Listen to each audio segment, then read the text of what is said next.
Very good morning. Magandang umaga po. I would like to invite everyone to please be upstanding. It's the first Sunday of the year 2026. Amen. Praise God, we're still here. And so dahil po sa biyaya po ng Panginoon ay buhay pa tayo, and thank God for what He has in store for us this year 2026. So we will have a few moments of silent prayer po in preparation for our worship service ngayong pong umaga po na to. And I would like to ask everyone, if you have mobile phones, kindly turn them to silent mode.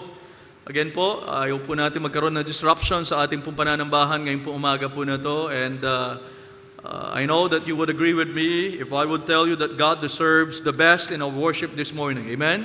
So let's have a few moments of silent prayer, and I will lead the congregation in opening prayer pagkatapos po nito.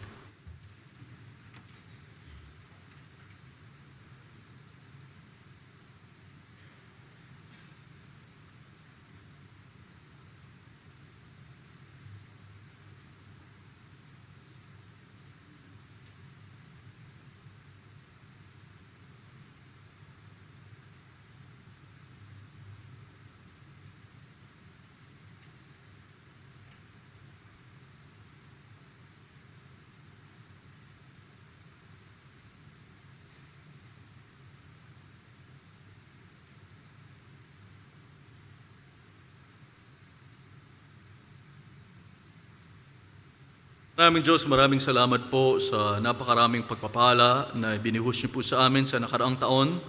At ngayon pong taon na ito, Panginoon, as we look forward to what you have for us, I pray, God, that you would help us to walk by faith, and that we will be drawn closer to you, Lord, this year, that we would be able to accomplish more, O God, ngayon pong taon po na ito. Salamat po, Panginoon, sa inyong pong kadakilaan, sa inyong pong katapatan sa aming mga buhay. We thank you so much, Lord, even for those times, oh God, that we wandered away from you, and you were still there, Lord. You're still there, Lord, ready to forgive us, Lord, and thank you so much for the many chances that you have given us, oh God. And Lord, this morning we ask that you would purify our hearts, forgive us from everything that we have done. Alisin niyo po, Panginoong Diyos, sa mga bagay na pwede po maging hadlang sa aming pong pananambahan po sa inyo. Panginoong Diyos, ang dalayan ko po, Lord, na kayo po lamang may taas, wala na pong iba sa aming kalagitnaan ngayon. Kung meron man po kami mga kaibigan na nandito, who are not 100% sure yet that heaven is their home, Lord, it is my prayer, O God, that you would stir their hearts up, Holy Spirit, and pray that, God, that you would use the message of the gospel in order for them, O Lord, to come to Jesus Christ, and that they would repent and trust Christ as their Savior. Panginoon Diyos, pagpalain niyo po ang bawat isa po sa amin ngayon. Ang dalayan po namin, Panginoon, patuloy ang aming mga kapatid na meron po mga physical na infirmities. We pray for Sir Bagay continually that you would be with him. Strengthen him, O God. And thank you so much, Lord, that he's here with us. And I pray, God, na patuloy pong pakita ang iyong kapangyarihan, Panginoong Diyos, sa mga buhay ng mga kapatid namin may mga physical infirmities, Panginoong Diyos. Lord, I pray for our elderly people sa church po na ito, Panginoong Diyos, na kayo pong gumawa sa mga kapatid namin, mayroong mga chronic illnesses, Lord. And Lord, we also remember, oh God, yung pong si Sir Isidro, yung tatay po ni Rowan, Lord, I pray, Lord, that whatever your will is, Lord, I pray, I just pray, God, na nawa ay siya po ay ligtas, Panginoong Diyos, and dalayan ko, Lord, na nawa, bigyan niyo po siya ng grace, and pray, God, whatever your will is, Lord, He's in your hands, oh God. And I pray na kayo po ang masunod, Panginoon Diyos, sa kanya pong buhay.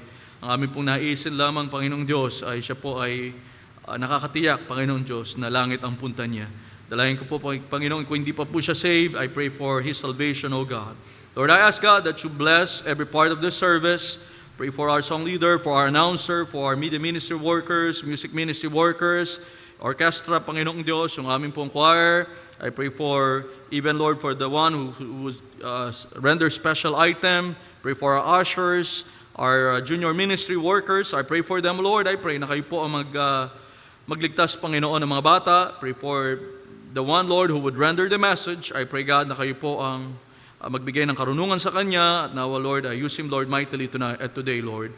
Thank you so much for everything that you've done, Lord. And Lord, I pray for your servant. Use me mightily as I preach your word. Give us hearts that are pliable, humble, and honest, Lord. I pray na kayo po ang maitaas, Panginoong Diyos. Help us to respond to the preaching of your word, O God, properly today. We thank you. We ask all these things in the most precious name of your Son, Jesus Christ.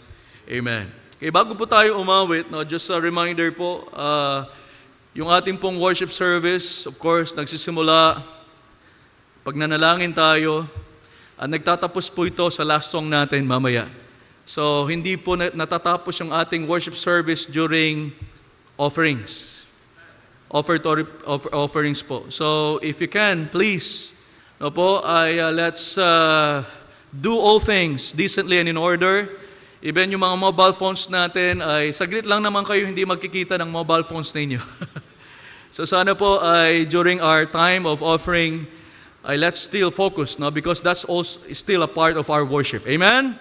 And I know we are doing everything, mga kapatid, no? Because for God's glory and honor, and sana po ay we will value, no, yung pong worship natin sa ating Panginoong Diyos. Kasi tayo rin po naman makikinabang, mga kapatid, no? If we would experience genuine worship today, I know that something would change sa ating pong mga buhay. So mamaya po, inulit ko po, during tithes and offerings, sana po, wag muna nating i-turn on o kaya yung ating mga mobile phones. Let's not use our mobile phones because the worship is not over yet. Amen?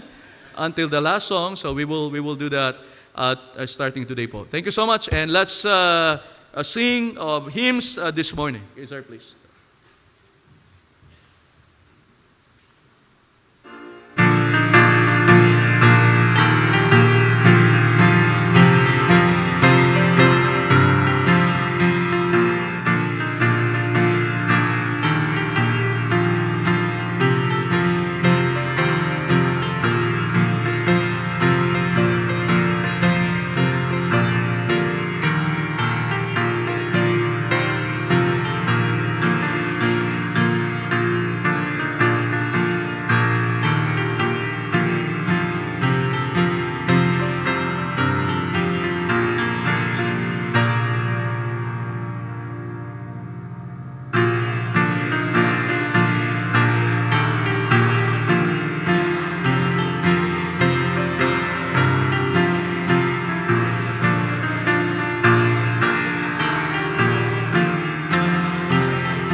Sa ating lahat, Jesus will save. Amen? Amen. Let's sing our first song. Jesus rescue the perishing. Second stanza, all together, please. Though they are slighting him, still he is waiting, waiting the penitent child to receive. Plead with them earnestly, plead with them gently. He will forgive if they only believe. Verse now, rescue the perishing, care for the dying. Jesus is merciful, Jesus will save. Down in the human heart, crushed by the tempter, feelings that buried that grace can restore. Touched by a loving heart, wakened by kindness, chords that are broken will vibrate once more. Rescue the perishing, care for the dying. Jesus is merciful, Jesus will save. Last stanza. Rescue the perishing, duty demands it. Strength for thy labor the Lord will provide. Back to the narrow way, patiently win them. Tell the poor wanderer a Savior has died. Rescue the perishing, care for the dying. Jesus is merciful. Jesus will save. Amen. For our second song, Such Love.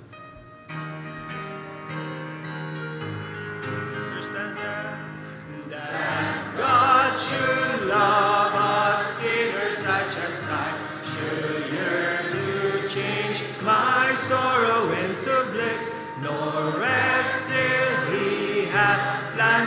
drawing me nigh. How wonderful is love like this. Such love, such wondrous love. Such love, such wondrous love.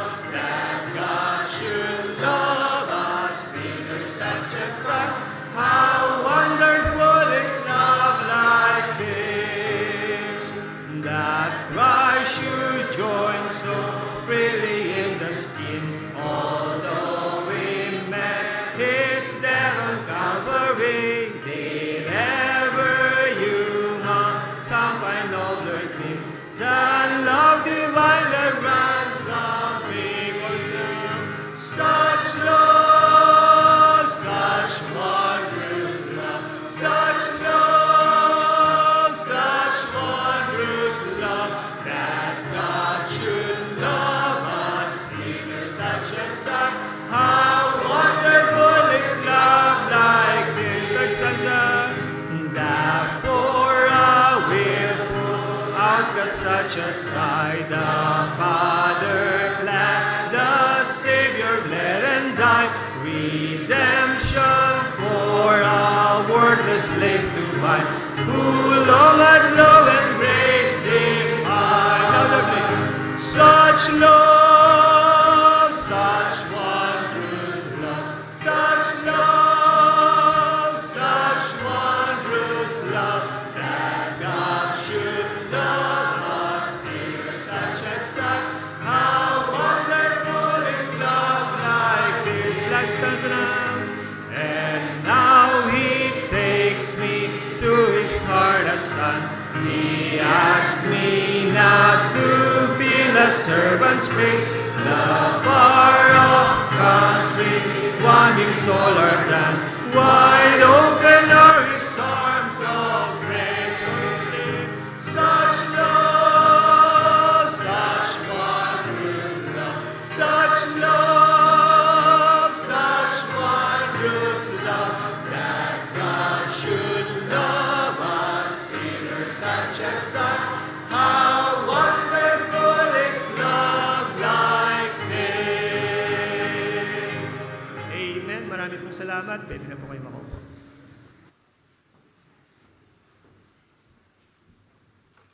Amen and good morning po sa bawat isa. Okay, Happy New Year. Yes, and are you glad to be in the Lord's house this morning? Okay, happy ba tayo na the first Sunday of the year ay nandito tayo spending time with the Lord?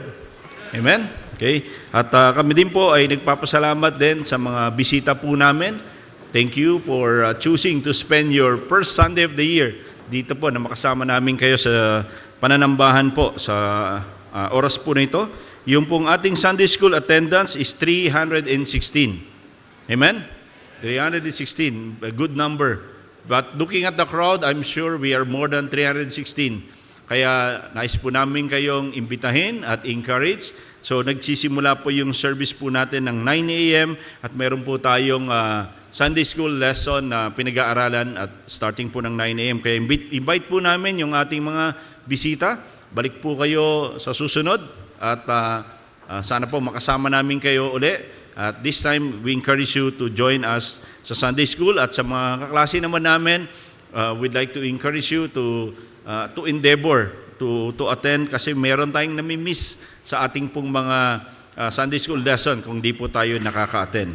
Okay? So, yun po yung unang paalala po natin. So, this time, punta po ako sa dates to remember, but before that, sa lahat po ng mga men, meron po tayong short meeting after our morning service. So kaya encourage ko yung mga men to stay muna tayo before sa mga practice sa mga missions conference group. Okay? So by the way, merong nakaiwan ng susi ng Toyota na sasakyan. Toyota yung nakikita ko rito. So kung sino man, kunin nyo na lang po dito sa later. So dito po tayo sa dates to remember. So beginning tomorrow, January 5, Monday, mag-resume po yung ating mga academy student. While sa Tuesday naman po, yung ating mga seminary student, mag-resume po yung kanilang class.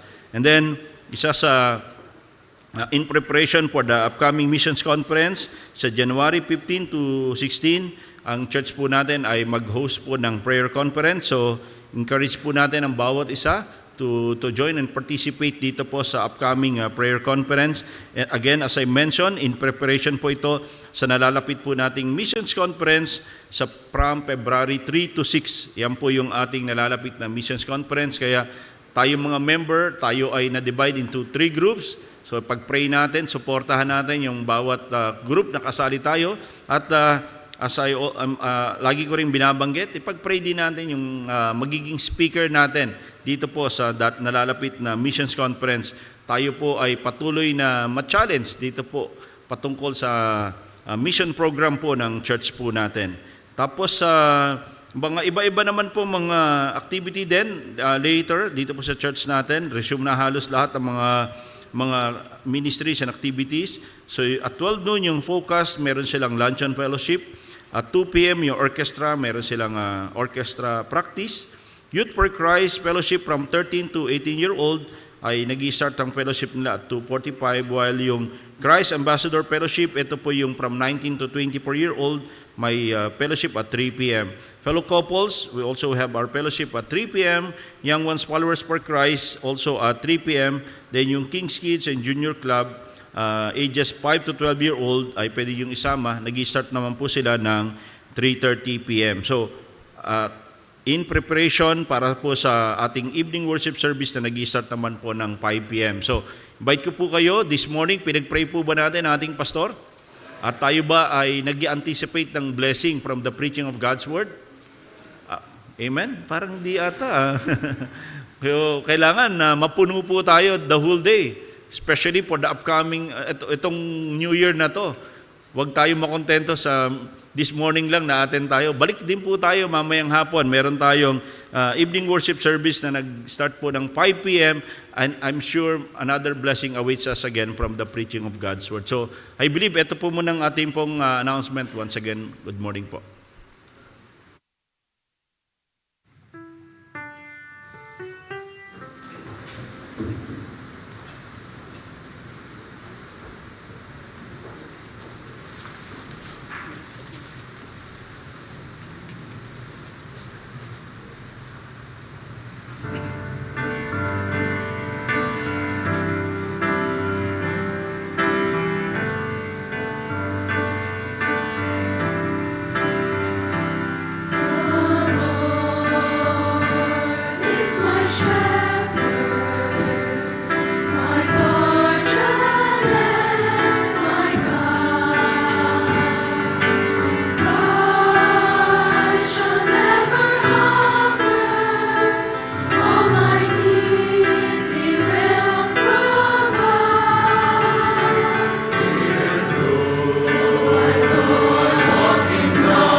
Amen. Thank you so much, choir. Let's all stand up, please, and let's sing a welcome song for this morning. All together, please. Welcome, visitors. Let me shake your hand. Mountain View BBC. Welcome, everyone. Welcome, visitors. Let me shake your hand. Praise the Lord, you are here. Welcome, everyone. Welcome, visitors. Let me shake your hand. Mountain View BBC. Welcome, everyone. Welcome, visitors. Let me shake your hand. Praise the Lord, you are here. Welcome, everyone. Welcome, visitors. Let me shake your hand. Mountain View BBC. Welcome, everyone. Welcome, visitors. Let me shake your hand. Praise the Lord, you are here. Welcome, everyone. Welcome, visitors. Let me shake your hand. Mountain View BBC. Welcome, everyone. Welcome, visitors. Let me shake your hand. Praise the Lord, you are here. Welcome, one more time, please. Welcome, visitors. Let me shake your hand. Mountain View BBC. Welcome, everyone. Welcome, visitors. Let me shake your hand. Praise the Lord, you are here. Welcome, everyone. Praise the Lord, you are here. Welcome, everyone. Amen. Marami pong salamat. Pwede na po kayo makaupo.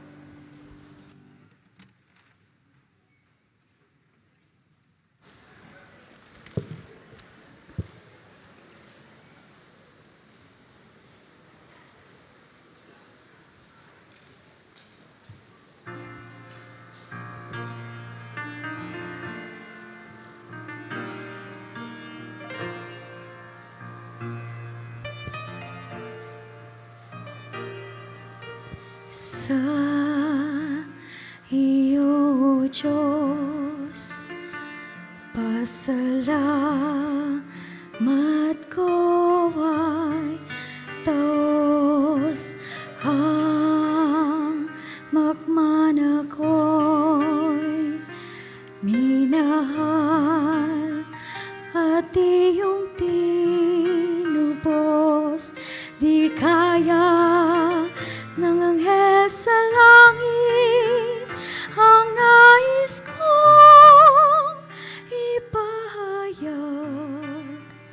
Panginoon, nagbuhat sa iyo ang buhay ko't lahat. Ang Diyos ay purihin, ang Diyos ay purihin, tunay na dakila ang kanyang pag-ibig. Sa dugo niyang tumingin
Praise the Lord. To God be all the glory.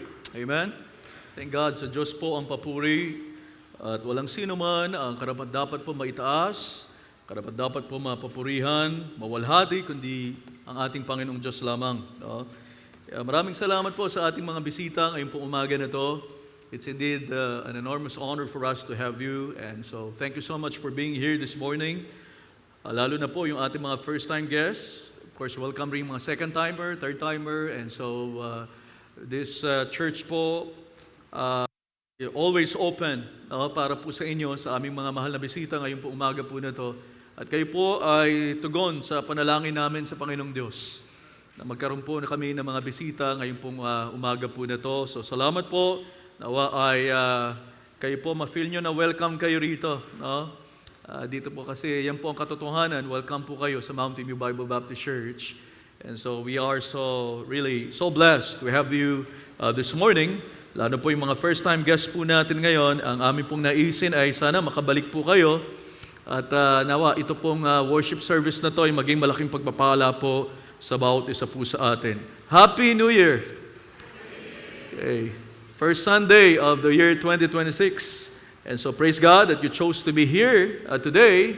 At napakahalaga po na simulan po natin yung taon ng tama. No? Amen?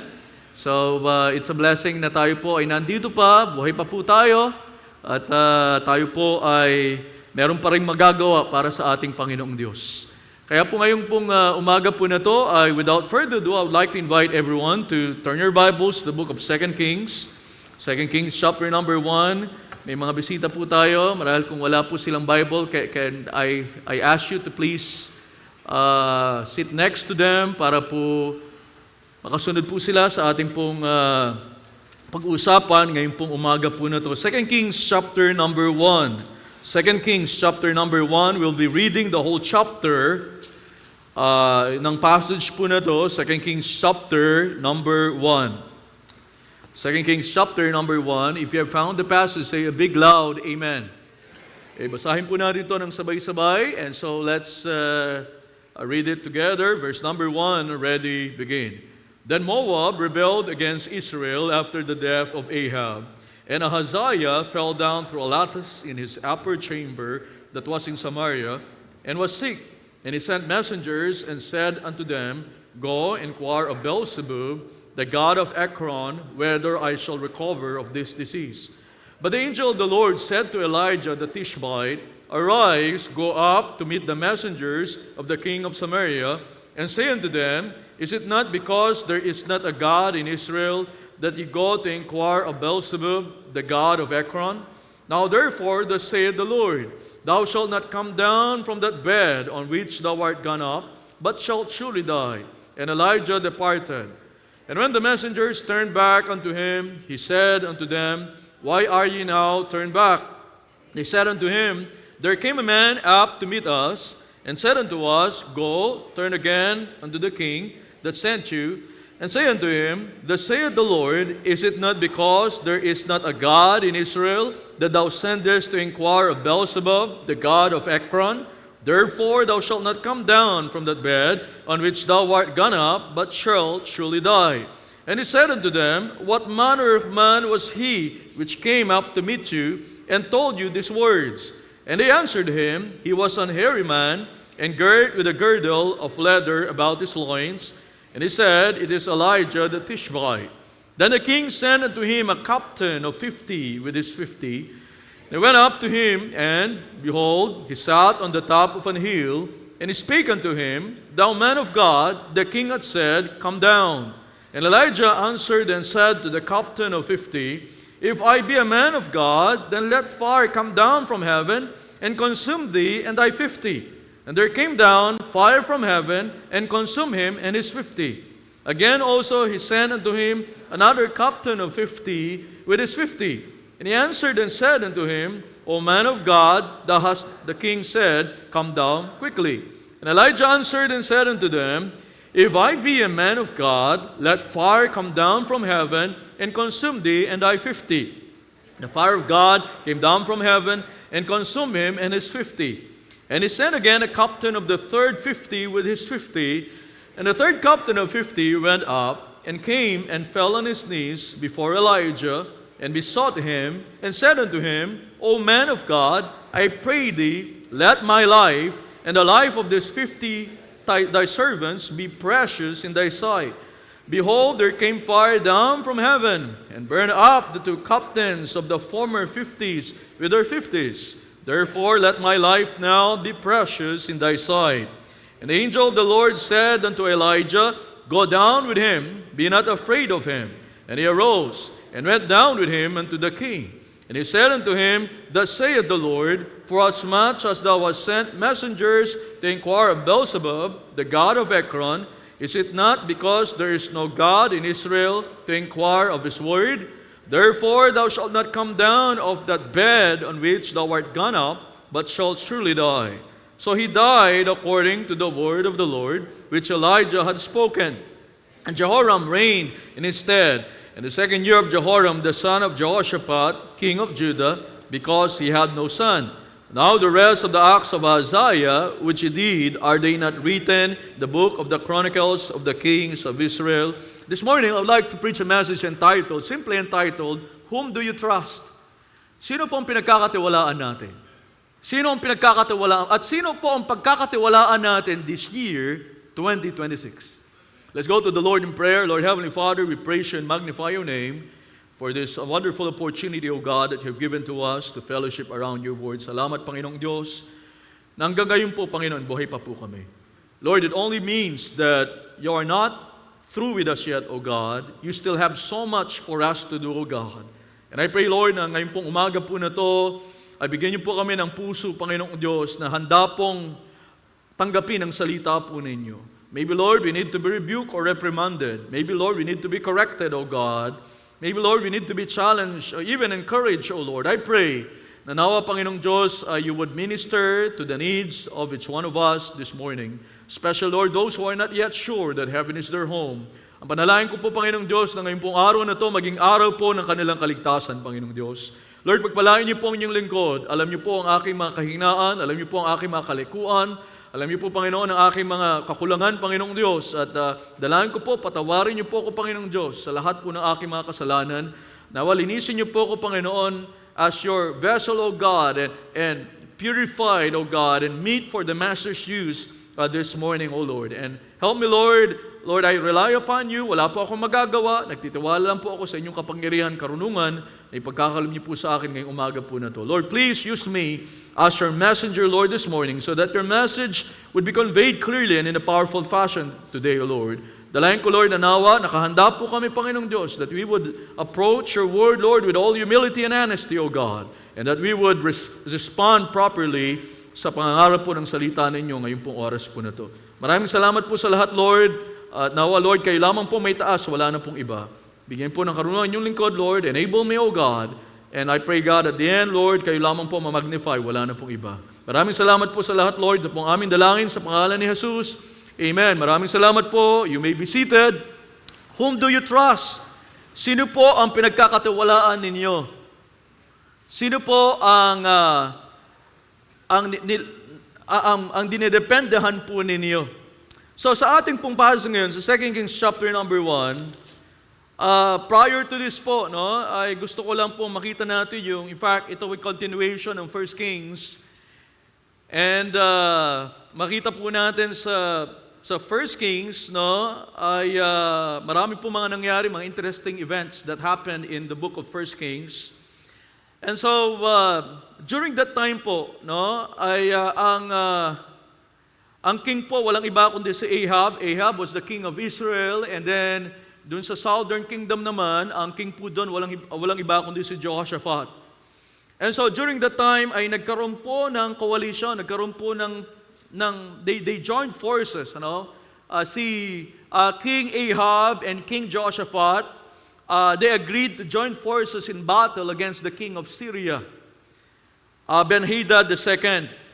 And in that battle po, si King Ahab was critically wounded. Makita natin yan sa latter part of 1 Kings. And so makita natin dito that later that same day he died. As they watch out his chariot in the pool of Samaria, the dogs licked up the blood of Ahab. Ito po yung partial fulfillment of Elijah's prophecy in 1 Kings chapter number 21, verse number 19. So Ahab po, he was a very wicked king, no, in the land of Judah. And makita po natin rito na dahil po sa kanyang pagkamatay ay pinalitan po siya ng kanyang anak, si Ahaziah. Ahaziah became the new king of Israel. And pinakita po ni Ahaziah na like father, like son. No? Talagang he was truly the son of Ahab and Jezebel because he was also wicked as they were.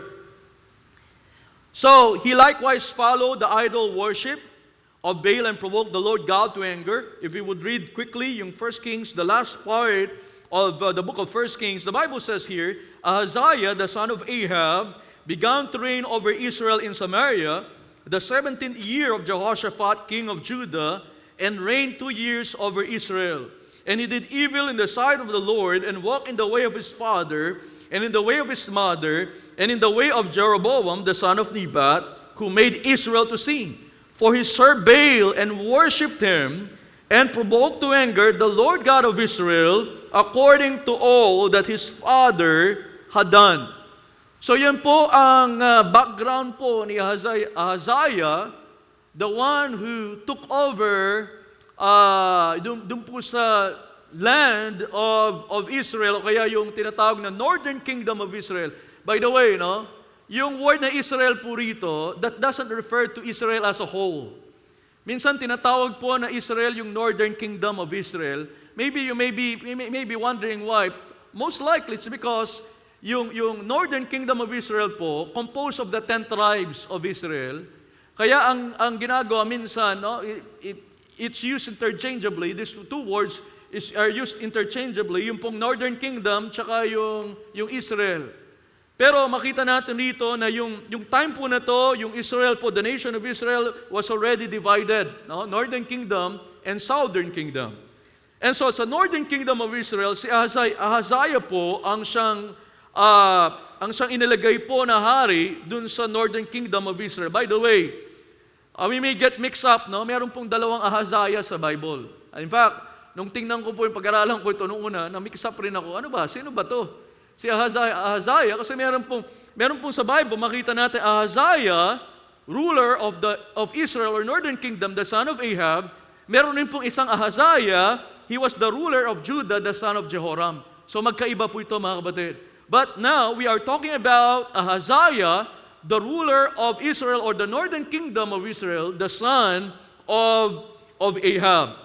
So yan po yan, mga kapatid, no? Nakita natin kung paano po pinagalit ni Ahaziah ang Panginoong Diyos. The very last verse of 1 Kings mentioned that, ulitin ko lang po, no? Sabi ng Bible, for he served Baal and worshipped him and provoked to anger the Lord God of Israel according to all that his father had done. So yan po yung karakter po ni Ahaziah. Now, this morning, I would like for us to look at 5 things. Total, beginning naman ng taon no? Amen? Pag 3 points, 1 hour. Pag 5 points, hindi ko alam kung ilan. Pero depende na lang, no? Depende na lang sa Holy Spirit. Amen? Nag-almusal po ba tayo? Delikado, pag tinanong ng pastor yan. No? Pero okay naman tayo, di ba? Amen? So, but we will try our best, of course, no, to finish on time. But 5 po yan, 5. Now, 5 things that we can find in 2 Kings chapter number 1. As we dwell on the subject, whom do you trust? Sino po ang pinagkakatiwalaan ninyo? Sino po ang pinagkakatiwalaan po natin? First of all, let's look at verses 1 and 2 of 2 Kings chapter number 1. The Word of God says, Then Moab rebelled against Israel after the death of Ahab. So inunod ko, wala na po si Ahab rito namatay na po, and that's the reason why his son Ahaziah took over as the king of the Northern Kingdom of Israel. And look at verse number 2, And Ahaziah fell down through a lattice in his upper chamber that was in Samaria and was sick. Yan po yung sitwasyon po, no? Unang-una, we can find a frightening crisis. A frightening crisis. Makita natin dito yung very first verse pa lang ng ng book ng 2 Kings po. Makikita natin na merong problema.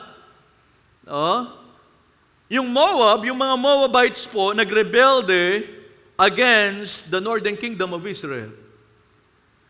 At sinasabi po ng Bible, let's turn our Bibles quickly, makita natin kung ano po yung tinutukoy about dun sa mga Moabites. In 2 Kings chapter number 3, prior to the death of Ahab, ito po yung sitwasyon nila. 2 Kings chapter 3, verses 4 and 5. The Word of God says, "And Misha, king of Moab, was a shipmaster and rendered unto the king of Israel 100,000 lambs and 100,000 rams with the wool." That's the time when Ahab was still alive. Nung time po na yun, nabuhay pa si Ahab, ay, ito pong si Misha, the king of Moab, ay talagang makikita mo na he's giving presents to the king of Ahab. And so they were in good terms. Now Moab and the northern kingdom of Israel were in good terms prior to the death of Ahab. However, everything has changed after the death of Ahab. Sabi ng Bible dito sa verse number 5, "But it came to pass when Ahab was dead, that the king of Moab rebelled against the king of Israel." We can find Moab's defiance. Moab's defiance. So doon palang problema na, no? Dati-rati, wala silang problema po sa Moab. The northern kingdom of Israel didn't have any issue whatsoever with Moab, but this time, it's different. Sa pag-take over po ni Hazael, ang nangyari, nagrebelde po yung mga Moabites against Israel, the northern kingdom of Israel. Moab's defiance. And not only that, look at verse number 2. "And Ahaziah the king fell down through a lattice in his upper chamber that was in Samaria and was sick." We can see the monarch's disease, the king's disease. In fact, the Word of God says that his fall was so great that he not only was injured, but sabi ng Biblia, he also fell sick as a result. Nagkaroon ng komplikasyon, nagkaroon po ng problema sa kanyang katawan. Hindi lang yung pagkahulog po niya, I don't know what happened, but we find that this injury caused him to be bedridden. Hindi na siya makatayo.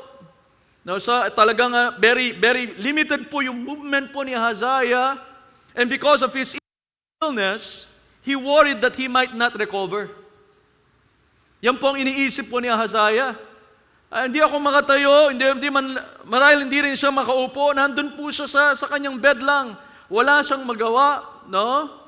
And so, kung ano-ano na pa ang pumapasok sa isipan niya, and he wanted to know if he still would recover from his sickness.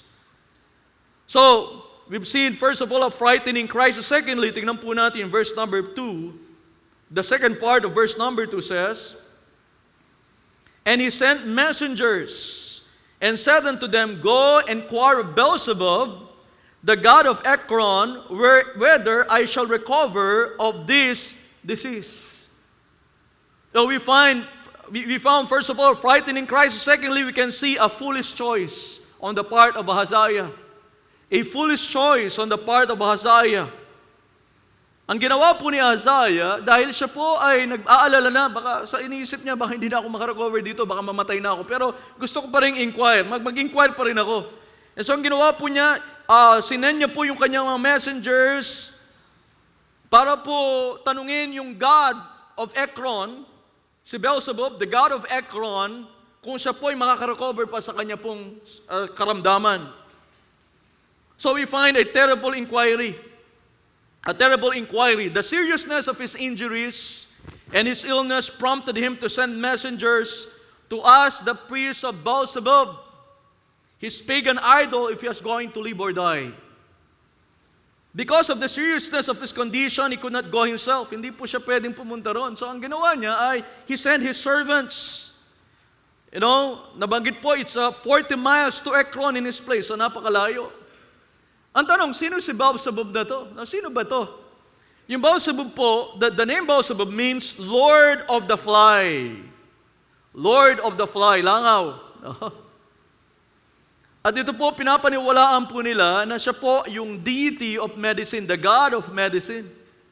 So, ang nangyari po ngayon, he inquired sa mga priest po o mga prophets po ni Beelzebub, kung siya po ay makakaligtas dun sa kanya pong karamdaman. Yan po ang naising malaman po, gustong malaman po ni Hazael. So, ang nangyari po, nung yung mga messengers na po, they started going or they started doing what they were commanded to do.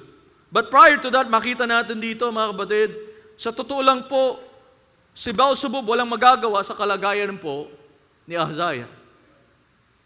We can see a total inability on the part of Beelzebub. Wala po, mga kapatid. Only God could heal Hazael. Kasi siya lang ang tunay na Diyos. Yung Diyos na pinaglilingkuran po natin, yung pinaglilingkuran po ni Elijah, yung sinasamba po ni Elijah. Kaya po makita natin dito that he turned to the wrong person. He turned to the wrong God, rather. In order for him to know his condition, mga kapatid. In fact, hindi man niya siya nag-aas ng healing eh. Gusto niya lang pong malaman kung ano ba, makaka-recover ba ako rito o mamamatay ako. That's the only thing that he wanted to know. Tama po ba? He never asked for healing here. Ang gusto niya lang malaman, ano ba? Okay, mamamatay ba ako sa karamdaman ko o mabubuhay pa ako? Yun lamang po mga kapatid. And so, yan po yung nangyari. There's a terrible inquiry and a total inability on the part, or yun po yung nangyari dito po sa verse number 2. So we've seen a frightening crisis, a foolish choice. Mabilis tayo, no? Thirdly, amen? Okay, verse number 3. Natin verse number 3. Sabi po ng Bible, but the angel of the Lord said to Elijah the Tishbite, arise, go up to meet the messengers of the king of Samaria, and say unto them, is it not because there is not a God in Israel that you go to inquire of Beelzebub, the god of Ekron? Now therefore, thus saith the Lord, thou shalt not come down from that bed on which thou art gone up, but shalt surely die. And Elijah departed. Thirdly, we can see a frank caution. A frank caution. Talagang direct, no? Alam mo, ang gandahan po kay Elijah, kaya nga pareho sila ng karakter ni John the Baptist. Alam natin, in the New Testament, makita natin na sinabi po sa Bible that John the Baptist had the spirit of Elijah. Pati appearance, pareho po sila eh. No? Kaya sa Malachi chapter number 4, yung last part po, Malachi chapter number 4, when the Bible speaks of Elijah there, that doesn't refer to the person, to Elijah as a person, but it pertains to that man who had the spirit of Elijah in the person of John the Baptist. Kaya talagang kaya matapang po si Elijah. So we can find a frank caution here in verse number 3. Makita natin dito, inutusan po siya ng Panginoon, the Almighty's rebuke. The Almighty's rebuke. Elijah meets the servants of Hazael and sends them to give Hazael a message from the Lord. Alam niyo mga kapatid, every time po the Word of God is being preached, kami po mga preachers dito sa Mountain View Bible Baptist Church, I just wanted to reiterate this, that the messages do not come from us. Nanggagaling po ito sa Panginoong Diyos. And we are mere messengers of God. And every time po, ang salita po ng Diyos ay napipreach, you need to count that as a blessed privilege that God can talk to us through the preaching of the Word of God. Amen? And, it's not by accident that you're here this morning. No, it's not by accident na ikaw po ay nakaupo sa kinaupuan niyo po ngayong pong umaga na to, because God has something for you today. There's no doubt in my mind, mga kapatid, na ang Panginoon Diyos po ay merong something great for you this morning. And the Lord has a message for each and every one of us today. So we can find here the Almighty's rebuke, now through Elijah. Anong ginawa po niya? Now sabi ng Biblia sa verse number 3, the angel of the Lord appears to Elijah. At sabi niya kay Elijah, okay, hanapin mo yung mga servants ni Hazael, yung mga messengers. And give them a message to take to Hazael. And so, guided by the Lord, Elijah found the servants on their journey to Ekron and gave them God's message. Tandaan natin, the servants upon hearing the message returned immediately to Hazael to give him the message. In fact, parang hindi pa sila talaga nakakalayo. Talaga, sinunod po ni Elijah yung mensahe ng galing sa Panginoon, at kinausap na sila kagad, bumalik na kayo sa master ninyo. Ito yung mensahe ng Panginoon para sa master ninyo. Kaya makikita natin mga kapatid sa verse number 5. Sabi ng Biblia sa verse number 5, "And when the messengers turned back unto him, he said unto them, Why are you now turned back?" Ba't napakadali nyo naman? Ba't bumalik kayo kaagad? So he was wondering, Ahaziah was wondering, di ba inutusan ko kayo na pumunta dun sa mga priests ni Beelzebub para i-inquire kung, ano ba, makakaligtas pa ba ako dito sa karamdaman ko o hindi? So we can see the angry reaction on the part of Ahaziah. Tignan niyo po ang verse number 5. The word of God says, "And when the messengers turned back unto him, he said unto them, Why are ye now turned back?" And verse number 6, ito po yung paliwanag ng mga messengers niya. "And they said unto him, There came a man up to meet us, and said unto us, Go, turn again unto the king that sent you, and say unto him, Thus said the Lord, Is it not because there is not a God in Israel, that thou sendest to inquire of Beelzebub, the god of Ekron?" So, talagang word for word talaga. Yung nakarating po, yung mensahe nakarating po kay Ahaziah, yung mensahe po na nanggaling sa Panginoon, ginamit niya po si Elijah, and na-relay po yung message through the servants of Ahaziah. And then look at verse number 6, verse number 7. Sabi po ng Bible, "And he said unto them, What manner of man was he, which came up to meet you?" Ano ba itsura niya? And told you this word. Sino ba? Ano ba siya? Kilala niyo ba siya? Ang ginawa po nila, dinescribe nila, They describe him in verse 8, "And they answered him, He was an hairy man, and girt with a girdle of leather about his loins." Di ba ganito rin si John the Baptist? Di ba? And he said, kaagad-agad po, na nahulaan niya kung sino yun. "It is Elijah that is by." Siya yung si Elijah. Hindi ko alam, kung meron po magtatanong sa atin, hindi po nakilala, at may sinabi tayo sa kanya, at pupunta siya sa isang tao, at may sinabi tayo sa kanya na i-relay dun sa tao po na yon, at tatanungin niya sa atin, i-describe mo nga yung tao na yon. Hindi ko alam kung describe.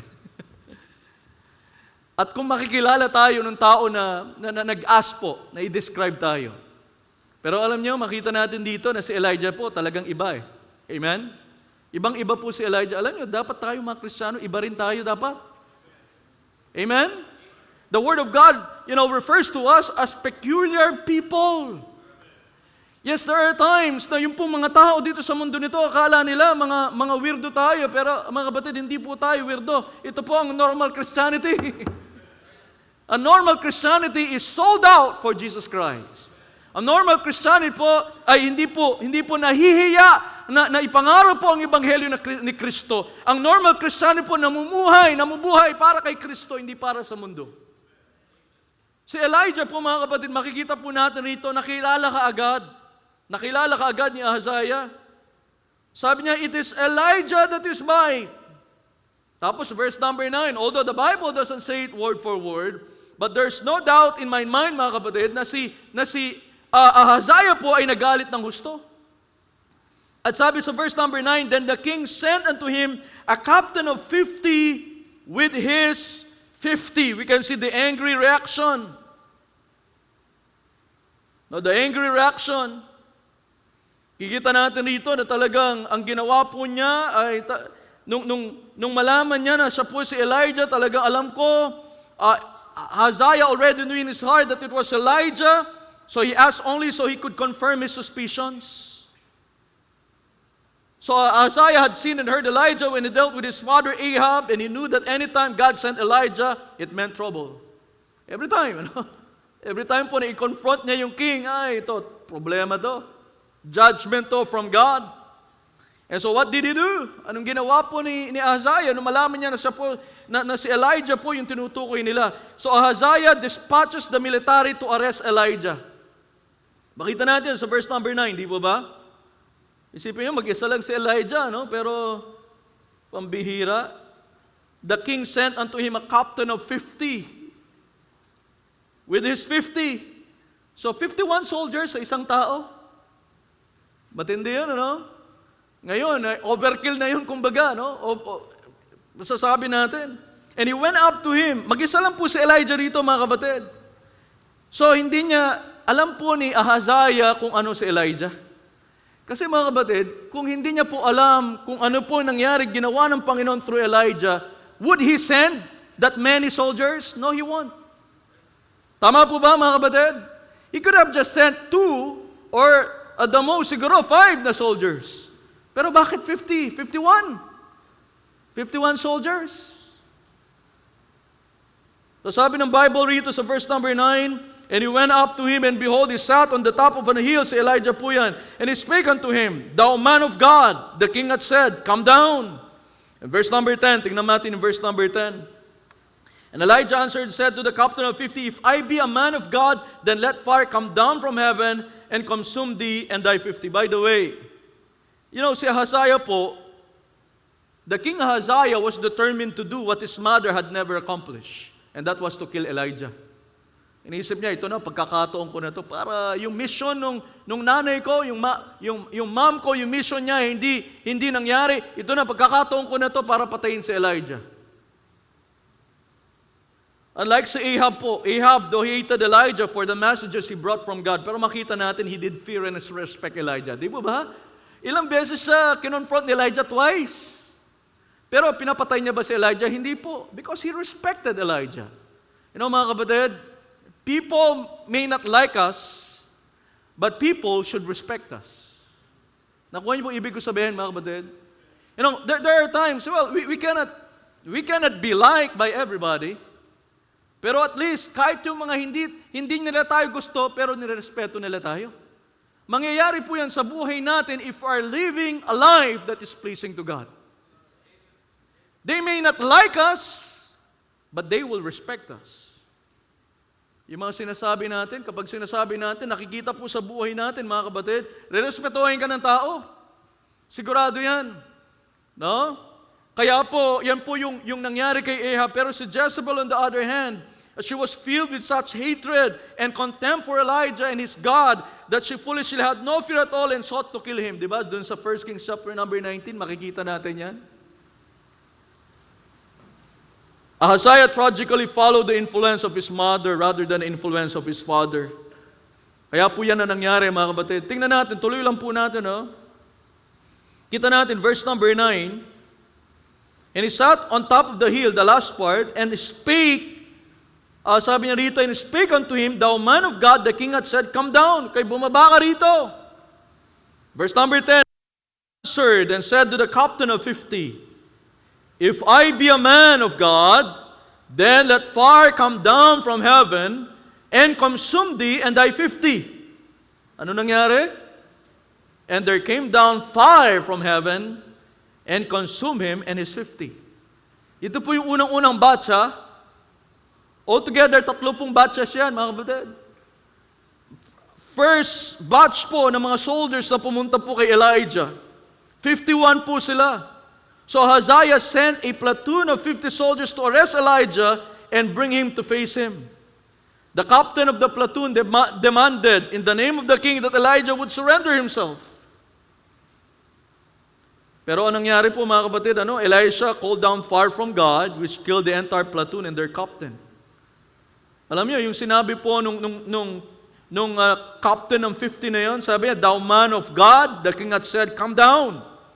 And sinabi ni Elijah sa kanya, okay, patutunayan ko, if I be a man of God, kung ako talaga I was sent from God, and what I'm saying is true, then let fire come down from heaven and consume thee and thy 50. Ano nangyari? Sure enough, mga kapatid. Elijah called down fire from God, which killed the entire platoon and their captain. Matindi yun, ano? So Ahaziah sent a second platoon of 50 soldiers. Ito na. He heard about what happened to the first batch, the first platoon po of 50 soldiers with their captain. And so ang ginawa niya, ay ito, nag-send uli siya. The captain of the second platoon gave a stronger warning when he said, the king said, Come down quickly. Nung una, makita natin rito, tingnan nyo, una, sabi niya, come down. Tama po, no? And then in verse number 11, ang utos na ng hari, come down quickly. Urgently. So this is a stronger message than the former. He was demanding that Elijah immediately surrender. Yung una po, yung unang platoon of 50 soldiers with their captain, sabi niya lang, calm down. Bumaba ka rito. Pero dito, sa pangalawa na, iba na. Sabi po, calm down quickly. Ano nangyari? The same thing happened. Amen? Ano po nangyari? Ayan na naman. Elijah called down fire from heaven, which killed the entire platoon and the captain as well. So we've seen so far a frightening crisis, a foolish choice, a frank caution. Fourthly, we can find a forceful conqueror. A forceful conqueror, walang iba po kundi si Elijah. By the way, mga kapatid, sabi po ng Biblia na, hey, in all these things, we are more than conquerors to Him that loves us. Tayo po higit pa sa mananagumpay. Kung kayo po ay saved ngayong umaga na to, higit pa po tayo sa mananagumpay. But here we can find a forceful conqueror. Ano nangyari mga kapatid? We can see a convincing evidence from heaven. Sabi niya, kung talagang ako ang man of God, then let fire come down from heaven. And sure enough, nangyari po yan. A convincing evidence from heaven. Fire from heaven. You know mga kapatid, this brings to mind yung nangyari sa 1 Kings chapter number 18. Di ba ganun din nangyari naman? He pleaded God that fire would come down from heaven to consume the sacrifice. I don't know kung nabalitaan, most likely nabalitaan ito ni Ahaziah, pero he just ignored it. And here we go again. No? Elijah asking God to send fire from heaven. You know, ang pinapakita dito mga kapatid, ang Diyos natin hindi po nawawala ng kapangyarihan. No, the God who was powerful before, He will always be powerful. Kung nagawa niya before, no, he pleaded, he begged, Elijah begged God so that, he would prove na talagang siya po para po makita ng lahat ng tao that there is a God in Israel. And so in 1 Kings chapter number 18, sa harapan po ng mga 450 prophets of Baal and 400 prophets of the Grove, ang ginawa po ng Panginoon, pinakita po niya na talagang ang Diyos po ni Elijah, ang tunay na Diyos, and Elijah was a man sent from God. So ganun din po ang pinanalangin po ni Elijah, and sure enough, the Lord once again sent fire from heaven. And this time, hindi na yung sacrifice ang nasunog, kundi yung mga tao mismo, mga soldiers. Ahaziah again sent a third captain, wala pong kadala-dala, si Ahaziah. Alam nyo, bilang po mga Kristiyano, mga kapatid, sana sa isang beses pa lang, madala na tayo. Minsan, may mga nangyari ng hindi maganda sa buhay natin, tuloy pa rin tayo. We still, continue in our disobedient state o kaya in our disobedience to God, mga kapatid. Isipin niyo ito, 3 beses po. Pangatlong beses na to. Ahaziah again sent a third captain with his platoon of 50 soldiers to arrest Elijah and bring him before the king. Pero this time, iba na, no? Iba na, mga kapatid. Alam niyo, dapat matuto tayo dun sa mga tao po na nakaranas po ng mga hindi maganda dahil they disobeyed God. Kaya alam niyo, mga kapatid, tayo po mga Kristiyano, the Lord treats us as His children. Sana, we should not believe on the statement, experience is the best teacher. Hindi po totoo yun, mga kapatid. Yung pangalawang platoon of 50 soldiers with their captain, they should have done that. They should have done what this third captain did. Pero hindi po nila ginawa. Anong nangyari, mga kapatid? Sila po ay namatay pa. They could have avoided that. Amen? Alam niyo, mga kapatid, you and I could avoid living in misery kung tayo po ay matututo sa experience po ng iba. You and I don't have to experience what others have experienced. Lalo na yung mga nag-backslide po, mga kapatid. Namuhay sila na parang masaol pa kaysa unbelievers. Sasabihin ko sa inyo ngayong pong umaga na to, mga kapatid, the most miserable person on this earth, hindi po yung unbeliever. The most miserable person on this earth is a saved person who drifts away from God and His plan sa buhay niya. Yan po yung pinakamiserabling tao dito sa mundo na to, mga kapatid. Kaya ako, we need to, whether you admit it or not, I don't know, maybe meron po sa atin rito. You know for a fact that you are wandering away from God. But you cannot deny this. If you are really saved, if you are really a child of God, you don't enjoy where you are right now. Hindi mo na-enjoy yan, mga kapatid. Sinisigurado ko po sa inyo. That's sheer misery. Wala pong kagalakan, walang kapayapaan kapag ikay namumuhay na sa kasalanan, kapag ikay namumuhay na malayo po sa ating Panginoong Diyos, mga kapatid.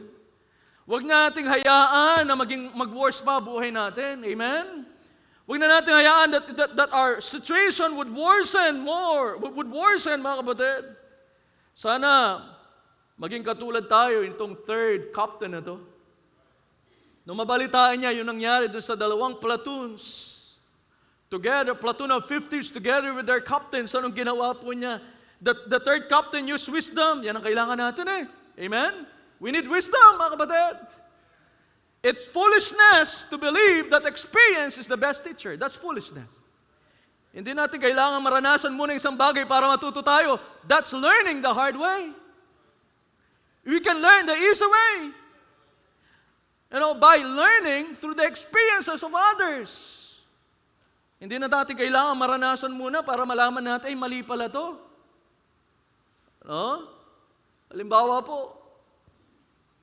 Halimbawa, merong isang, merong dalawang bata, sasabihin ng bata, napaso siya sa kalan.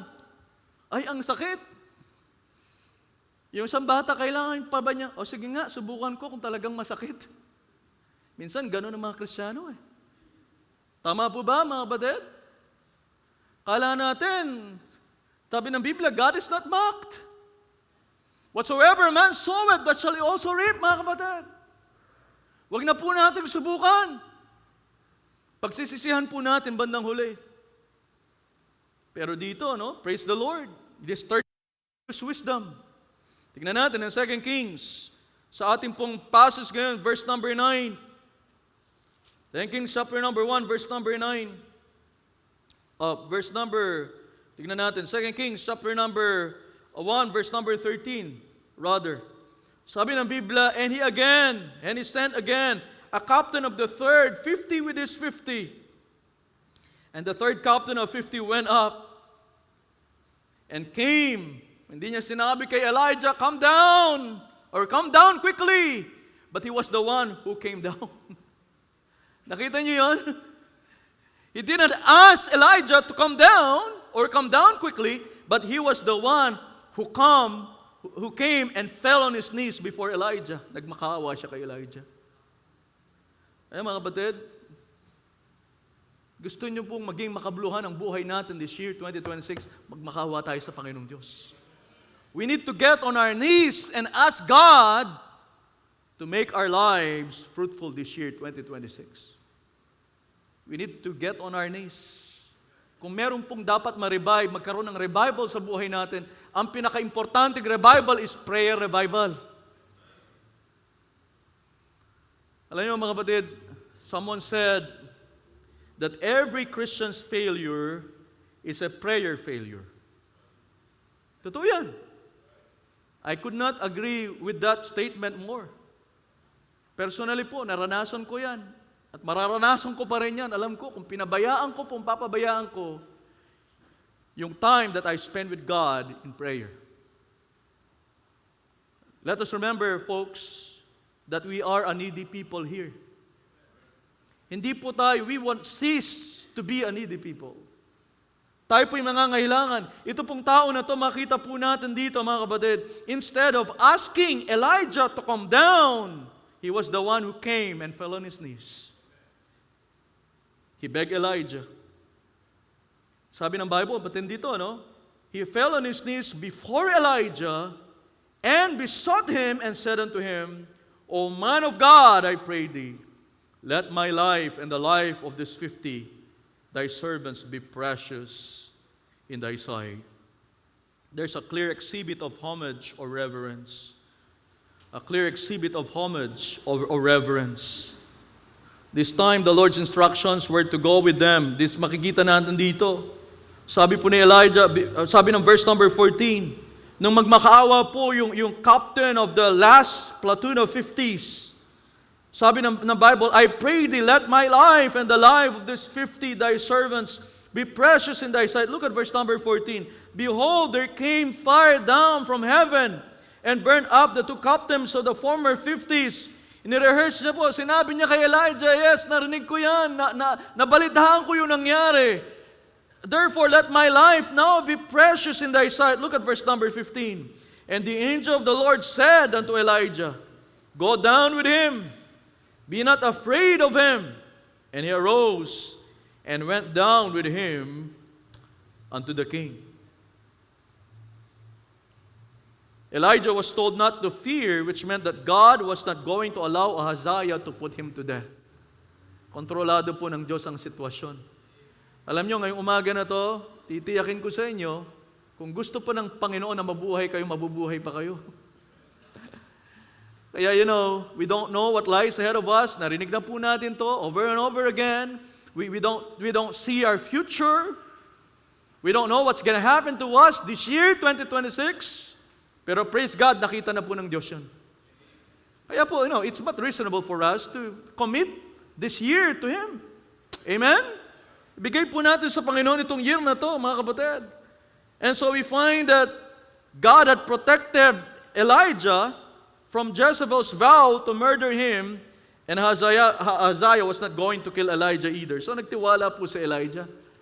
Naalala ni Elijah marahil yung ginawa niya sa 1 Kings chapter number 19, Alam nyo, usually si Elijah po, ang ginagawa niya, naghihintay muna siya ng instructions from the Lord.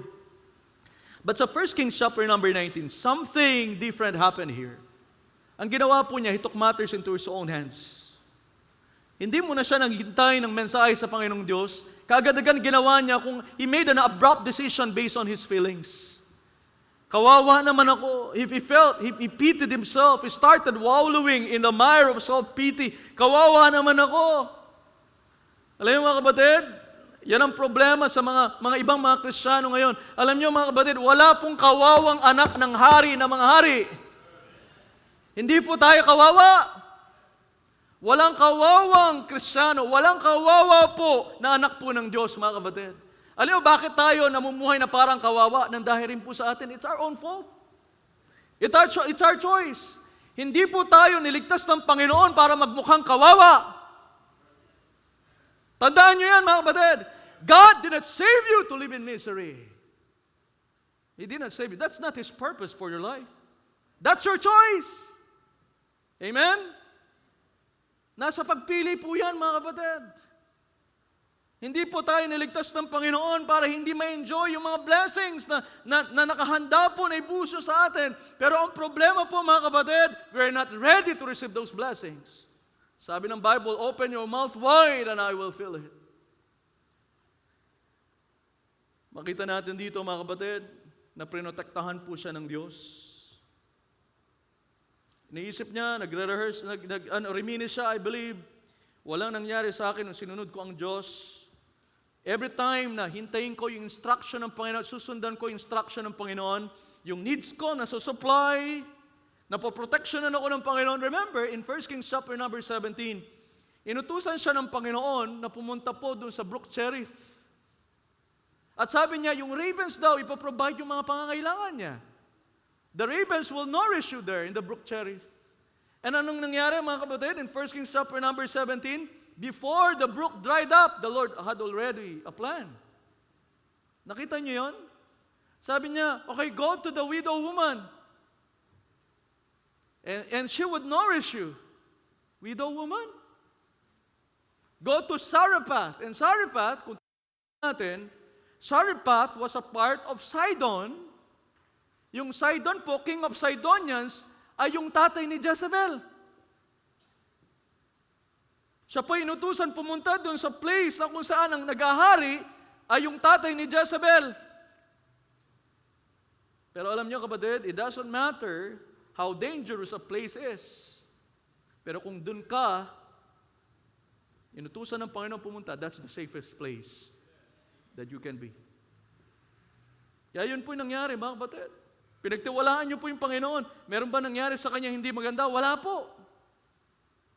Wala po. Lahat ng mga, nakita niya yung milagro po ng Panginoon, pero sa 1 Kings chapter number 19, nakita na natin dito, nung hindi po siya naghintay doon sa instructions ng Panginoon, he operated based on his feelings, anong nangyari sa kanya. Siya po'y bumagsak. Ganon din po tayo, this year 2026. Alam niyo mga kapatid, ayaw ng Diyos na bumagsak yung spiritual life natin this year 2026. Pero I tell you one thing, isa sa mga recipe for disaster is, do everything based on your feelings. Siguradong babagsak ka. Siguradong you would feel miserable this year if you would operate based on your feelings. Kaya sabi ng Biblia, the heart is deceitful above all things and desperately wicked, who can know it? Mapandaya po yung puso natin. That's why we need to see to it that every decision that we make is based from the inerrant, infallible, inspired Word of God. Hindi po yung kung ano nararamdaman ko, kung ano maganda sa paningin ko, yan ang gagawin ko. Alam niyo, kung gusto ng Diyos na pumunta kayo sa ibang lugar, so be it. Pero kung hindi po kayo sigurado na yan ang kalooban ng Panginoon, don't do it. If you doubt, don't. Mahirap po mga kapatid. Pero dito maliwanag, si Elijah, alam niya. He was so sure that it was God's will for him to join this captain of 50s to go and face si Ahaziah. Tingnan natin kung ano pong nangyari. Verse number 15. Sabi ng Biblia, and the angel of the Lord said unto Elijah, go down with him. Be not afraid of him. And he arose and went down with him unto the king.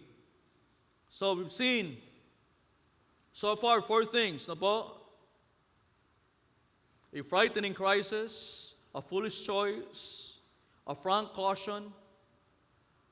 We've seen, fourthly, a forceful conqueror, and then finally, amen?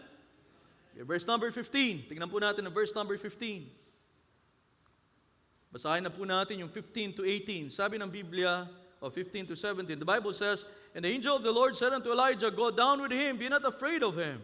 And he arose and went down with him unto the king. And he said unto him, thus saith the Lord, for as much as thou hast sent messengers to inquire of Beelzebub, the god of Ekron. Actually, hindi nagbago ang mensahe ng Panginoon kay Ahaziah. Nakita niyo po yan mga kapatid? Hindi nagbago. It remained the same. You know, I'm afraid mga kapatid, once na hindi pa tayo nag-yield dun sa mensahe ng Panginoon sa ating buhay, hindi nagbabago pa rin ang mensahe ng Panginoon sa atin. You have to yield to God's message today. Mag-submit po tayo dun sa gustong gawin ng Panginoon sa buhay natin. Otherwise, paulit-ulit yung mensahe na yan. Hanggat hindi po natin pinapakinggan, mga kapatid, until we don't submit to the message of God, palagi po yan, mensahe po ng Panginoon sa atin.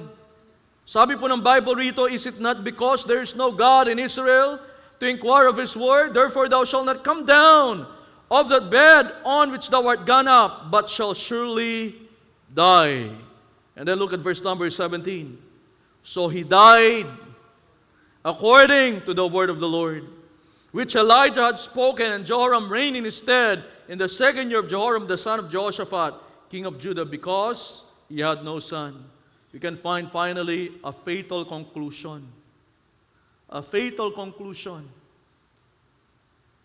Nakita po natin sa verses 15 and 16, the confrontation with Ahaziah by the prophet. Elijah repeated God's message to Ahaziah personally. Si Elijah po was very careful to tell Ahaziah that the message he was giving was from the Lord. Mga kapatid, there are times that we get hurt whenever we hear preaching from God's Word. But sana, tandaan po natin palagi ito. Palagi po nababanggit ito. Tandaan natin yung katotohanan, masakit po yan. Truth hurts, but truth also heals. Kung tama yung pagtanggap natin sa katotohanan, salita ng Diyos, magkakaroon din po ng healing sa ating spiritual illness. Elijah repeated God's message to Isaiah personally.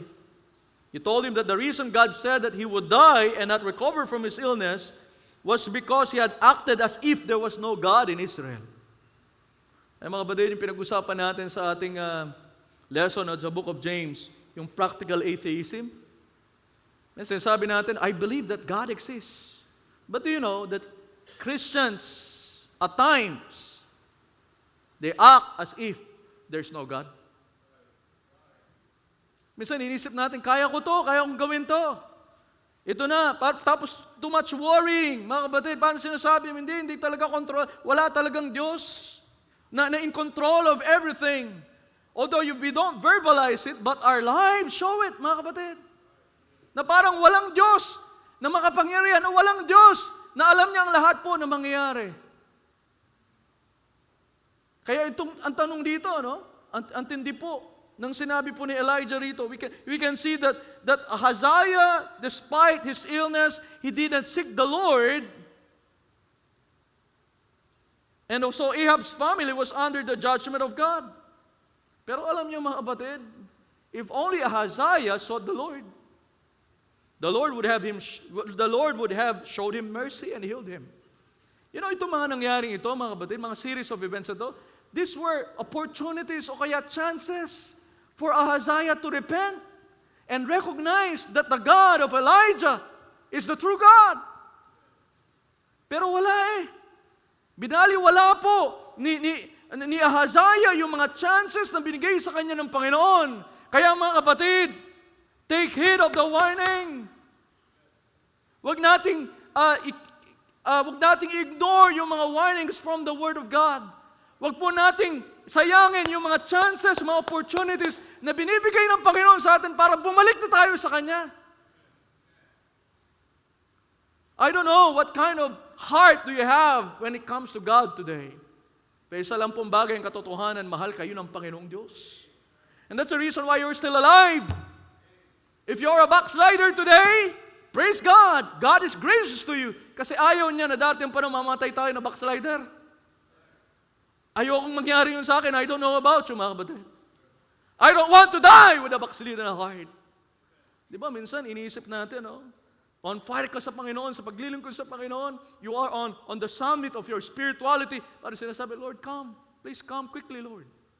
Dumating na kayo, Lord. Bakit po? Ayaw po natin madatnan ng Panginoong Diyos, the backslider. Pero kapatid, ayaw mo rin mamatay na backslider ka. Hindi magandang testimony yun, di ba?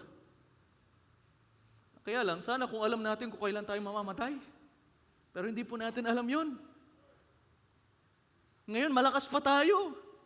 Yes, we can still go and do what God wanted us to do sa fullest potential po natin. Okay pa tayo, malakas pa po tayo. Pero ang tanong, hanggang kailan yung kalakasan mo? Hanggang kailan ang buhay mo?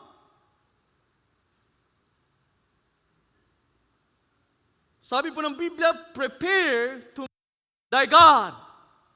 Maganda po tayo, mga kapatid. At any moment, we can meet our God. Ay paano kaya kung ngayong pong araw na to bumalik ang Panginoon, ano? Ano kaya mukhang harap natin sa ating Panginoong Diyos? The Lord has done so much for us. The Lord has loved us so much.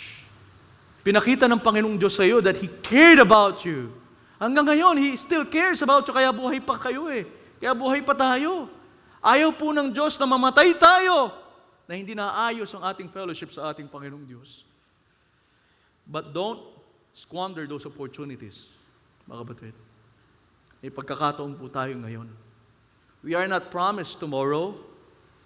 Ang meron po tayo yung ngayon. Nandito ka ngayon, kaibigan.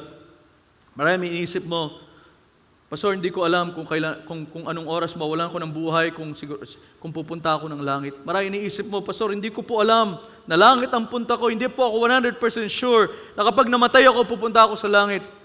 Praise God, nabuhay ka pa ngayong umaga na to.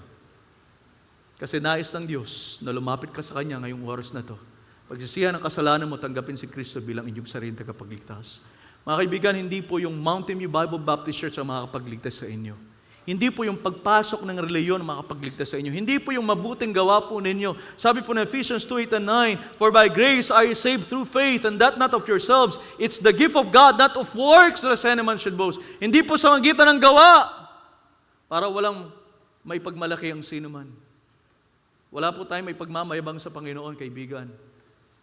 Ako po yung naligtas, hindi dahil ako'y baptist. Ako po yung naligtas noong April 22, 1989. Kasi po, na-realize ko na ako'y makasalanan.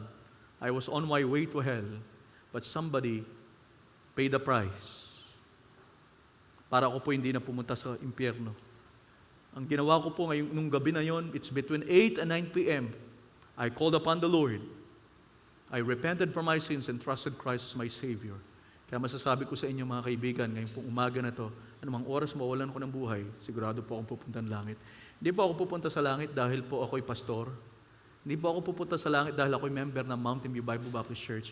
Pupunta po ako sa langit kasi po, may isang araw sa buhay ko, sisi ako ng kasalanan, nanampalataya ko na si Kristo lamang tagapagligtas.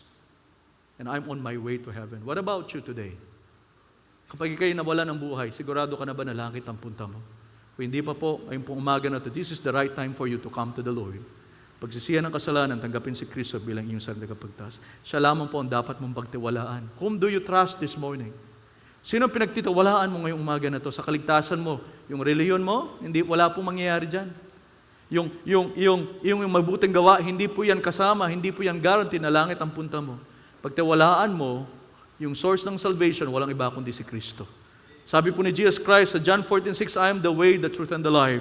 No man cometh unto the Father, but by me." Kaya nawa, ngayong umaga na to, nawa po ay tiyakin ninyo, masettle po sa mind ninyo and heart ninyo ang inyong patutungan ng mga oras mawalan kayo ng buhay. Tuloy po natin, makita natin sa verse number 17. Sabi po ng 2 Kings chapter number 1, verse number 17, "So he died," referring to Ahaziah. "So he died according to the word of the Lord, which Elijah had spoken, and Jehoram reigned in his stead in the second year of Jehoram, the son of Jehoshaphat, king of Judah, because he had no son." We can see the completion of the awful prophecy. Ahaziah was sentenced to death because of his own wickedness. Soon after Elijah's meeting with Ahaziah, anong nangyari? Ahaziah did die according to the word of the Lord. Mga kapatid, ang salita po ng Diyos ay totoo. Pag sinabi ng Diyos, siguradong matutupad yan. Kaya po, whom are we going to trust today?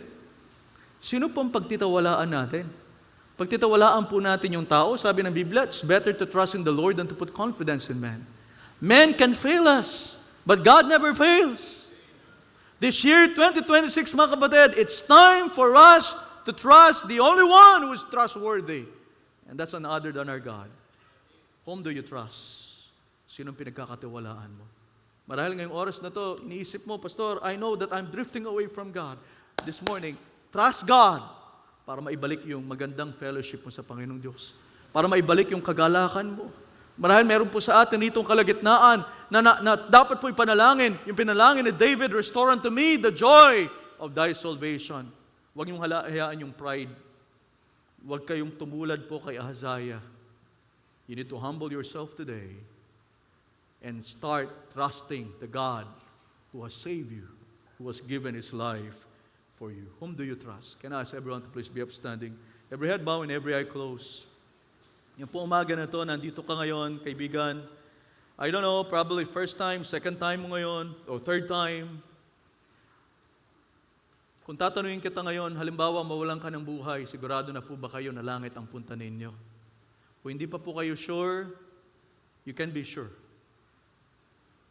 Sa liwanag po ng salita ng Diyos, ay makikita po ninyo kung paano po natitiyak ng tao na langit ang punta niya. Sabi po ng Biblia, you have to come to the Lord. Romans 10:9, that if thou shalt confess with thy mouth the Lord Jesus, and shalt believe in thine heart that God hath raised him from the dead, thou shalt be saved. Maliligtas ka. Hindi po kasama yung reliyon dyan, hindi kasama yung mabuting gawa dyan, hindi kasama ang binyag o bautismo dyan. Ang tanging lalapitan mo ngayon walang iba kundi si Jesus Christ. Siya lamang po makakapagligtas sa inyo, wala na pong iba. Don't squander this opportunity. Hindi po natin alam kung anong mangyayari bukas. The Bible says in Proverbs 27:1, "Boast not thyself of tomorrow, for thou knowest not what the day may bring forth." Nawa ngayong oras na ito, mag-decision po kayo na lumapit kay Kristo, pagsisihan ng kasalanan, tanggapin si Kristo bilang inyong sariling tagapagligtas. Nandito ka ngayon, yan ang panalangin mo, yan ang desire mo. Pastor, nais ka po na magkaroon ng katiyakan na langit ang punta ko. Kaya ngayong umaga po na ito, ay lumalapit ako kay Kristo, nagsisisi ng kasalanan, tinatanggap ko siya bilang aking sariling tagapagligtas. Ito po ba yung desire ninyo? Pwede bang itaas ang kamay mo? Hindi ko po kayo papahiyain, mga kaibigan. Wala pong nakakahiya doon sa desisyon na pagsisisi ng kasalanan, pagtanggap po kay Kristo bilang sariling tagapagligtas. Nandito po kayo ngayon at yan po ang naisin ninyo. Pwede bang itaas ang kamay mo, kaibigan? Meron ba sa atin ito? Meron ba sa atin ito? Meron pong kapahamakan sa impyerno, sinasabi ng salita ng Diyos. Nakabayaran po ng ating mga kasalanan. Ngayong umaga po na to, nais ng Diyos na iligtas ka niya.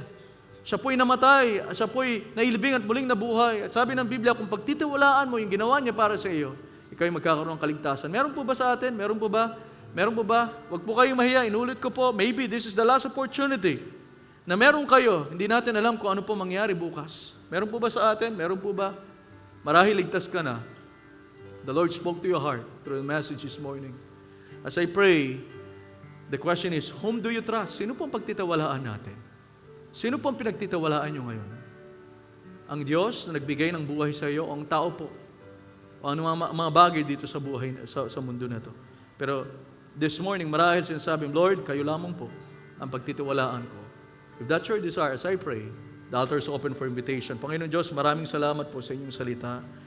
Lord, alam po namin there's a lot of unknowns.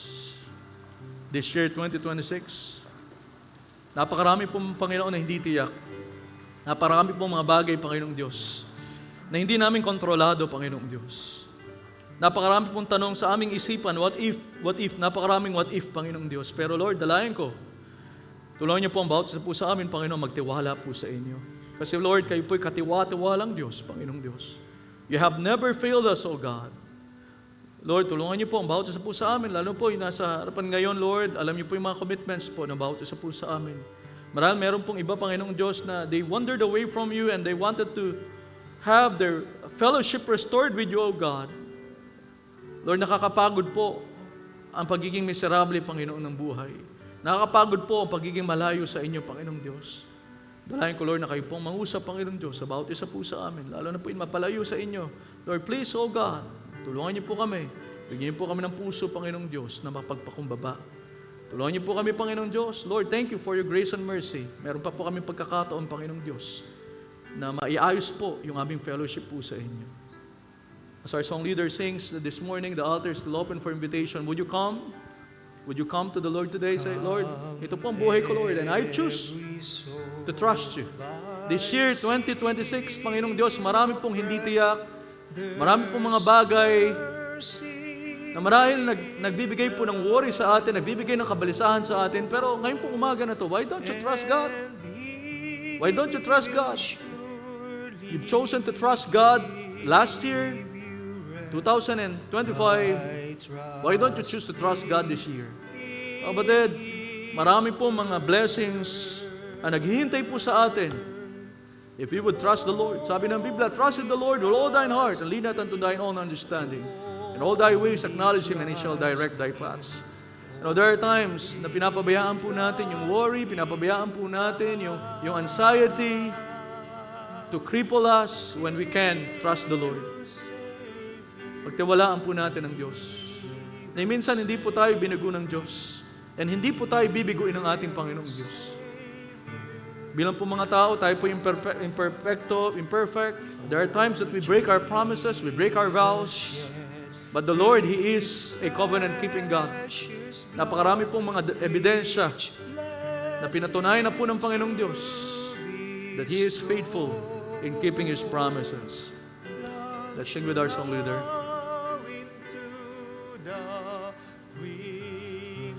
Flood that washes white as snow. Only trust Him, trust Him, only trust Him now. He will save you, He will save you, He will save you now. Let's sing the last verse. Come then and join this holy band, and on to glory go, to dwell in that celestial land, where joy's immortal flow. Only trust Him, only trust Him, only trust Him now. He will save you, He will save you, He will save you now. Purihin po ang Diyos sa Kanyang salita ngayong po umaga na ito. And I'd like to ask our ushers to take their places. At sa ating po mga first-time guests, please don't feel obliged to give. Isa pong malaking kagalakan sa amin na nandito po kayo. Malaking karangalan na po sa amin. Ang tanging hiling po namin sa inyo ay nawa sa mga susunod na pagkakataon po na magkaroon po kami ng worship service ay consider nyo po na makabalik. No? Malaking blessing po kayo sa amin, yung presensya po ninyo. Ang aming pong naisan ay kayo rin po ay magkaroon ng pagpapala sa inyo pong pagdalo ng aming pong mga pananambahan. So this time po, I would like to ask si Sir Jun to come and pray for our offerings, tithes and offerings.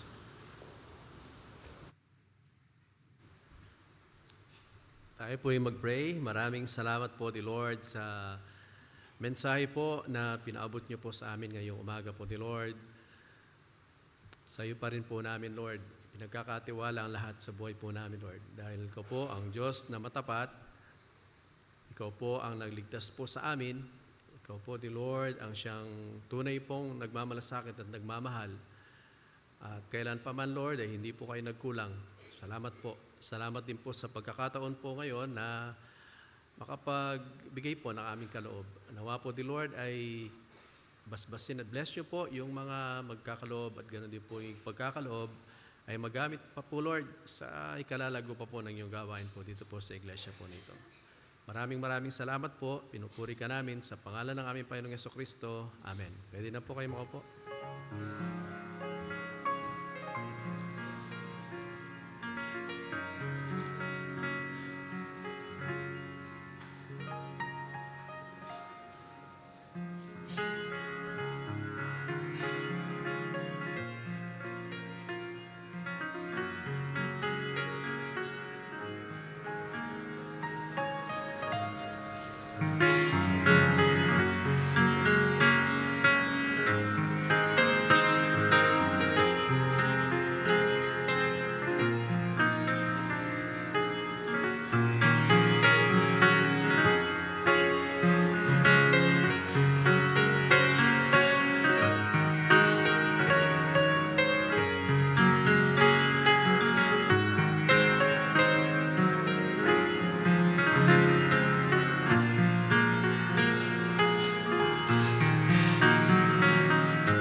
Okay, maraming salamat po muli sa bawat isa po na dumalo po ngayong umaga po na ito sa ating panambahan. By this time po, ay bago tayo mag-dismiss, ay welcome po natin yung ating mga first-time guest. Kung ito yung unang pagkakataon po na nakapag-attend po kayo dito sa ating panambahan, maaari po ba makatayo? Meron po bang mga first time? Ayun, meron tayong isang young people doon sa likod. Thank you so much. Meron din tayo dito young lady po dito sa harapan natin. If you would please harvest natin. Meron din po pala dito. Harvest natin si ma'am. Thank you po sa pagdalaw po ninyo this morning. Sana po ay makabalik po kayo ulit. Ano po? Meron pa po ba? Do we have some more first-time guests? Okay, kung wala na po, ay tawagin ko na po yung ating pong song leader. Maraming salamat po ulit sa bawat isa. Amen. Let's all stand up, please. And this is the first Sunday of of the month. So ayaw nating may makaligtaan. So let's welcome, let's recognize yung merong mga birthdays and anniversaries for the month of January. Muntik nang may magalit sa akin, nakalimutan. Please come up and tell us the date.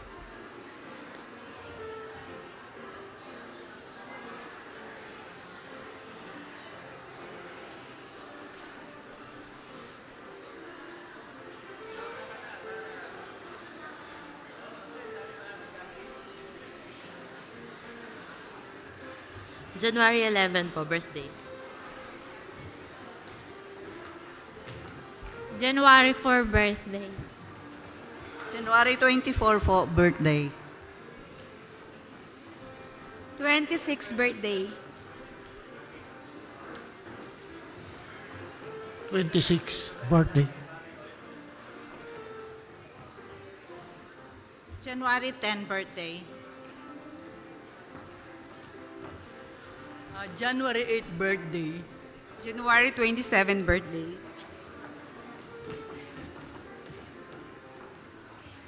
Birthday. 3 birthday. 31 birthday. 10th birthday. January 2 po, birthday. Anniversary, January 19. 27 birthday.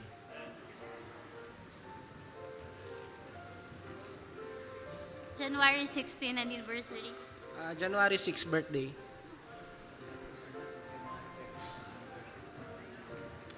January 13.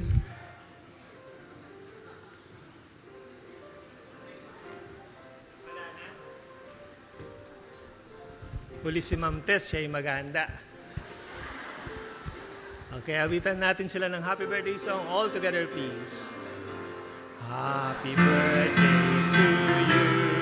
Happy birthday to you. Happy birthday, happy birthday.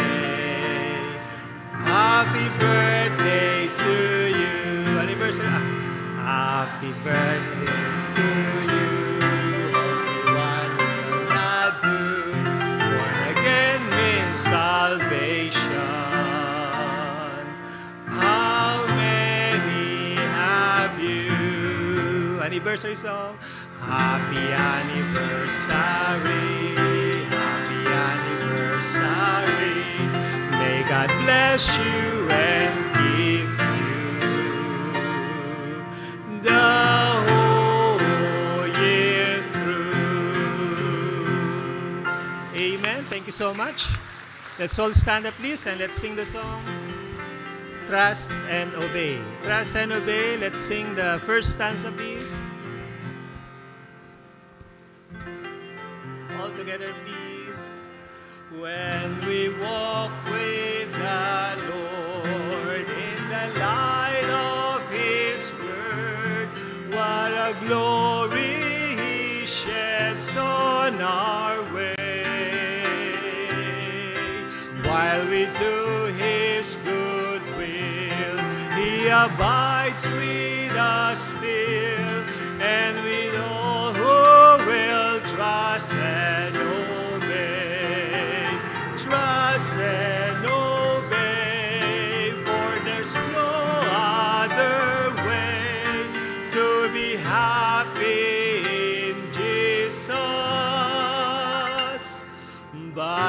trust and obey. Amen. Thank you so much. God bless us all.